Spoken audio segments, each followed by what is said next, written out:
In just 43 seconds, one of Hollywood's greatest legends unleashed an absolute firestorm that left Bill Maher speechless and scrambling.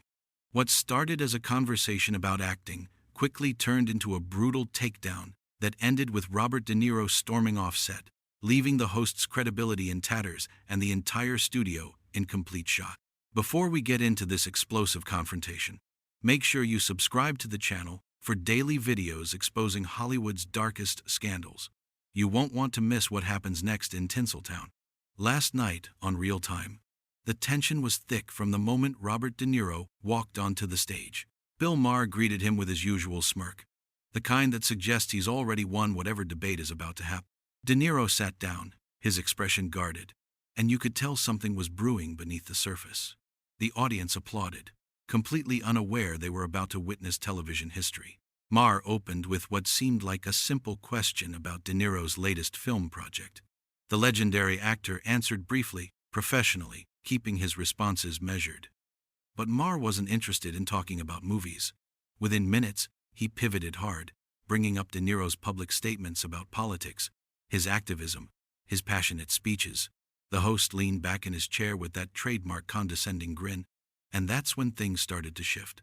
"You know, Bob," Maher said, using the familiar nickname without permission, "a lot of people think actors should just stick to acting.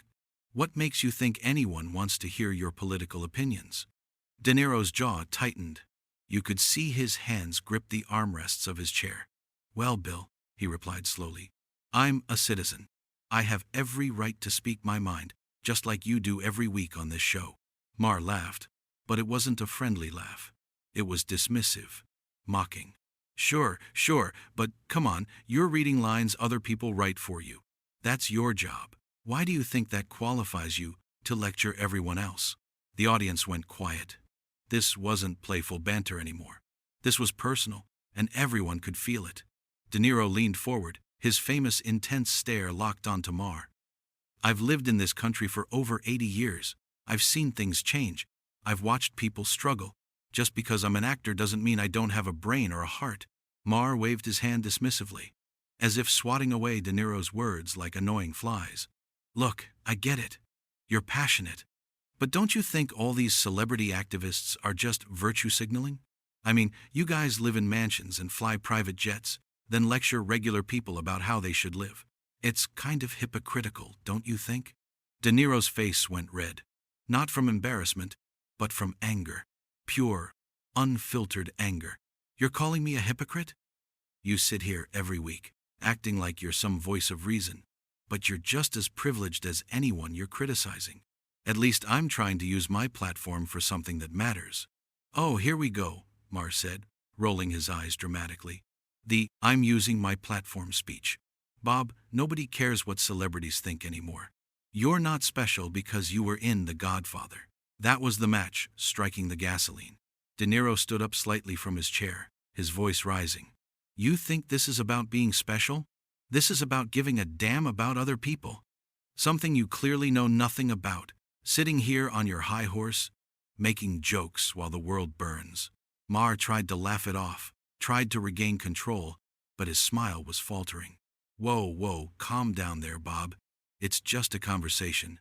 "Just a conversation?" De Niro shot back. "You invited me here to insult me, to mock what I believe in. You don't want a conversation. You want a punching bag." The audience was completely silent now. Camera operators didn't know where to point their equipment.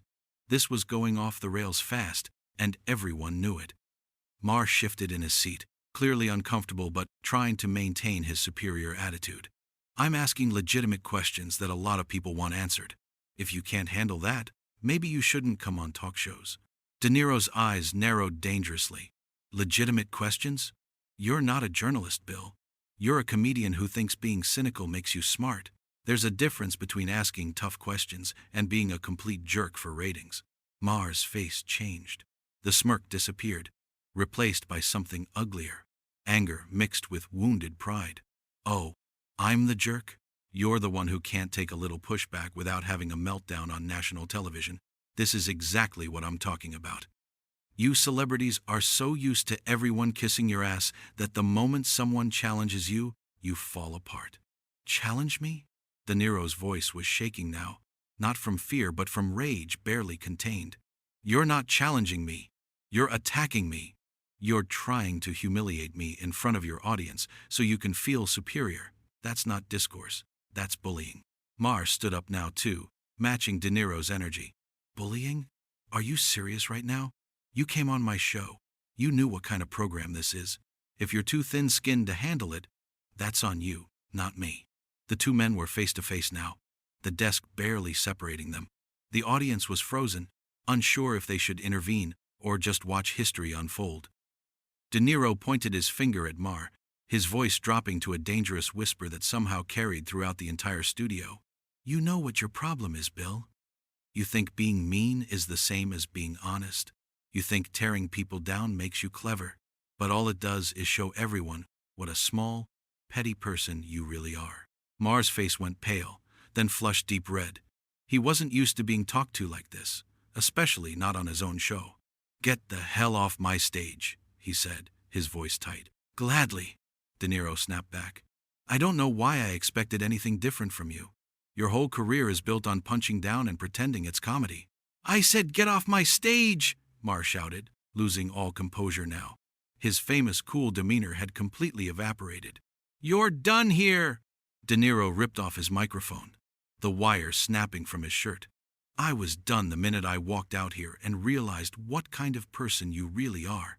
You don't want dialogue, you want a circus, and you want everyone to dance for you like trained animals. Maher was shaking with rage now, his finger jabbing toward the exit. You're damn right this is my show, and I don't need some washed-up actor telling me how to run it. That comment made De Niro pause mid-step. He turned back slowly, his expression dangerous. Washed up? I've forgotten more about real artistry than you'll ever know about whatever it is you do. You're a talk show host who got lucky.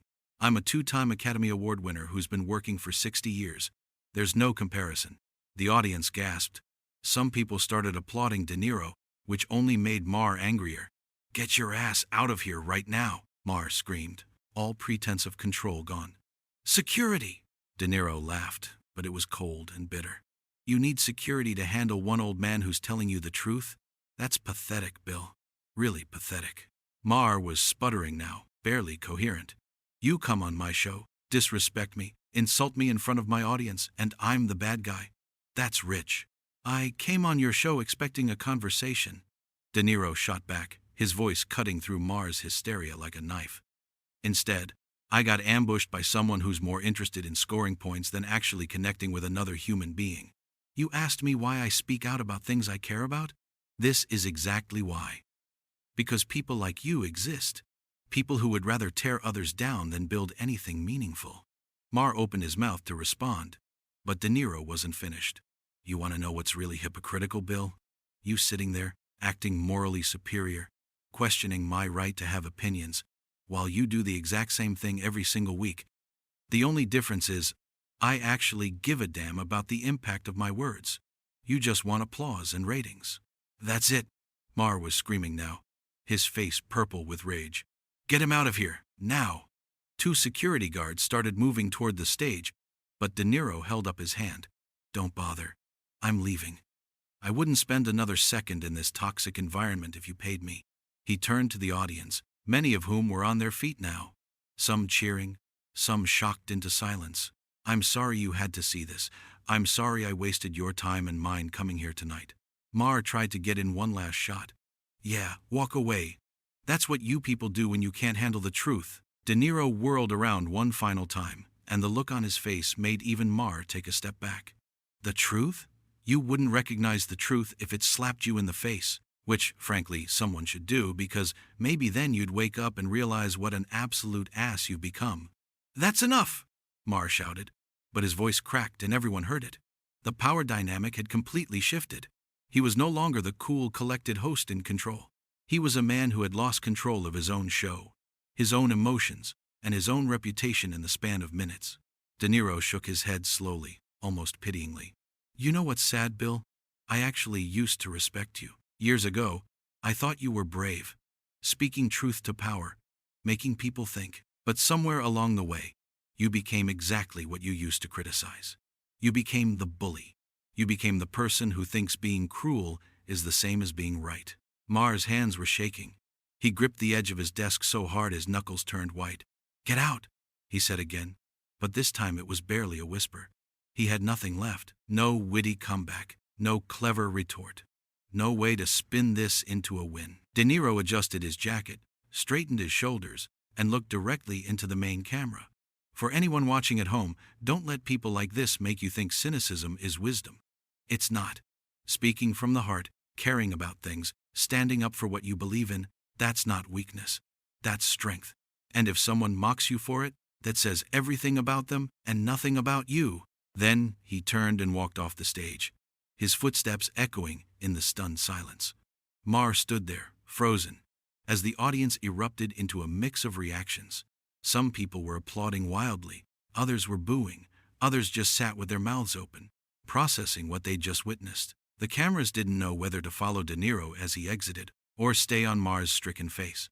As De Niro reached the edge of the stage, someone in the audience shouted, "We love you, Bobby!" Others joined in with cheers and support. He didn't stop walking, didn't acknowledge it, just kept moving toward the exit with his head held high and his dignity intact. Behind him, Maher was trying desperately to salvage the situation. "Well, that was something," he said weakly, attempting his usual sardonic tone and failing miserably. "I guess we know who can't handle a real debate." But his words fell flat. Everyone in that studio, everyone who would eventually watch this online, knew exactly what had happened. This wasn't a debate. This was a host who had crossed the line, gotten called out for it, and couldn't handle the consequences. The show tried to continue, cutting to commercial, but the damage was done. The energy had been sucked out of the room. Maher's remaining guests looked uncomfortable. The audience was buzzing with heated conversations. And somewhere backstage, Robert De Niro was removing his guest credentials and heading for the door, done with the whole sorry affair. As De Niro pushed through the backstage area, staff members stepped aside, some avoiding eye contact, others nodding at him with clear respect. He moved through the corridor with purpose, each step taking him further away from the disaster that had just unfolded on national television. A production assistant tried to stop him, perhaps to smooth things over or get a statement, but one look at De Niro's face told them it wasn't worth trying. He burst through the back exit into the cool night air, and the door slammed shut behind him with a finality that echoed like a closing chapter. Inside, the show was attempting to recover, but everyone knew this moment would define the episode, would become the clip that circulated online for weeks, would be analyzed and discussed and debated across every platform. This wasn't just a heated exchange between a host and a guest. This was a complete breakdown of the facade that talk shows maintain, the illusion that these conversations are friendly and balanced. Tonight, that illusion had shattered completely. Back in the studio, Maher tried gamely to continue with his monologue, but his hands were still shaking, his voice lacking its usual confident edge. The audience could feel it. The other guests, when they came out, could feel it. The entire production crew could feel it. Something fundamental had shifted. A line had been crossed that couldn't be uncrossed, and words had been said that couldn't be taken back. Robert De Niro climbed into his waiting car, finally allowing himself to release the tension he'd been holding. His hands were trembling, not from fear or regret, but from the adrenaline of standing his ground against someone who had tried to diminish him. As the car pulled away from the studio, he looked back one last time at the building, at the lit windows where cameras were still rolling, and where Bill Maher was trying desperately to pretend the last 30 minutes hadn't happened. The vehicle merged into Los Angeles traffic, carrying away one of Hollywood's most respected figures, a man who had just reminded everyone watching that dignity and principles matter more than ratings and applause. Behind him, the studio lights continued to glow, but something essential had been lost in that space tonight. The credibility of a host who thought he could bully anyone into submission. The illusion that mean-spirited questioning was the same as intelligent discourse. The idea that celebrities should just shut up and entertain without having thoughts or feelings or the right to express them. De Niro's phone was already blowing up with messages, calls, notifications, but he ignored them all. He stared out the window at the passing city lights, reflecting on what had just happened, and feeling, despite the ugliness of it, that he'd done the right thing. Sometimes walking away is the most powerful statement you can make. Sometimes refusing to engage with someone who's acting in bad faith is the only dignified response. And sometimes, calling out behavior that crosses the line is necessary, even when it's uncomfortable, even when it creates conflict, even when it means becoming the story instead of just telling the story. The car drove on through the night, and back at the studio, Bill Maher was wrapping his show, probably already thinking about how to spin this, how to control the narrative, how to make himself the victim instead of the aggressor. But the footage existed now. The moment had been captured. And no amount of damage control could change what the cameras had recorded. A host who had lost control, a guest who had maintained his integrity, and a confrontation that revealed more truth than any prepared segment ever could. As De Niro's car disappeared into the Los Angeles night, one thing was absolutely certain. This was a moment that would be remembered, discussed, and dissected for a long time to come. Not because of scandal or spectacle, but because it showed something real, breaking through the artificial surface of television entertainment. Two men, two worldviews, two completely different approaches to discourse and respect, colliding in a way that neither could walk away from unchanged. And in the end, only one of them had walked away with his dignity intact.